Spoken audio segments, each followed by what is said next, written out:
It was supposed to be a trip to expose a lie. Early 1900s. A young doctor named Alexis Carrel boarded a train to Lourdes, not as a believer, but as a skeptic. He didn't go to pray. He went to observe, to prove the miracles were nothing more than emotion, hysteria, and desperation. Carrel was trained in science, in surgery, in evidence. To him, miracles were fairy tales for the weak. Until he met her, a dying woman on the same train. Her name was Marie Bailly.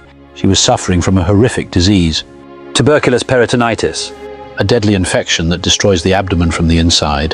Her stomach was swollen. Her body was collapsing. Her breathing was shallow. Her face looked like death was already standing beside her. Doctors believed she had only hours, maybe days left. Carrel examined her personally. He wasn't guessing. He wasn't hearing rumor. He saw the signs with his own eyes, and in his mind the conclusion was clear. This woman was beyond saving. When they arrived at Lourdes, Marie was carried like a corpse through the crowds.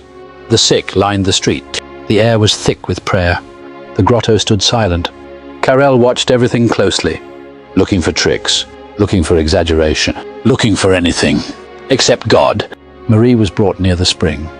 The priests processed, the people prayed, the water flowed, and then she was washed with the Lourdes water. Not once, not gently, but again and again.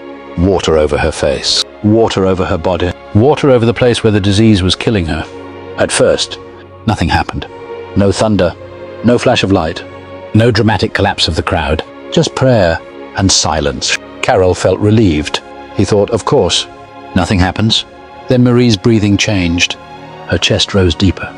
Her face, once pale and sunken, began to regain color. The horrible swelling in her abdomen began to reduce, and her eyes opened wide. She looked around as if waking from death itself. Carrel froze, because this wasn't a slow recovery, not a small improvement, not as she feels a little better. This was a violent reversal. A woman who had been dying, suddenly alive. Carrel examined her again, hands shaking, and he realized the terrifying truth. Her condition had changed too fast, too completely. This was not how medicine works, and Carrel did what many skeptics do when they face something supernatural. He tried to bury it. He went back to his career, back to laboratories, back to scientific circles.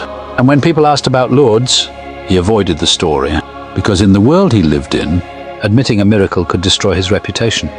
So he locked the experience away. But it never left him, because deep inside, Carrel knew what he had seen. He had examined Marie Bailly before. He had watched her change, and no textbook could explain it. Years passed. Carrel became famous. He became one of the most respected doctors of his time. He even won the Nobel Prize. But the memory of Lourdes stayed like a wound in his mind, a question he could never close. And then, near the end of his life, something changed. Carrel began writing about the human soul, about prayer, about the limits of science. And finally, he returned to the thing he tried so hard to bury, the miracle of Lourdes. He admitted that medicine could not explain everything.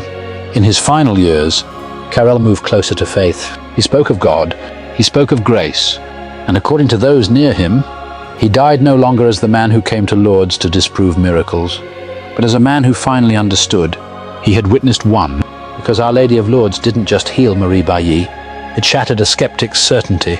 And sometimes that's the real miracle. Not only the cure, but the moment a man trained to trust only science realizes, heaven is real. That's Saint Codex TV, where saints, miracles, and the Catholic faith reveal their mysteries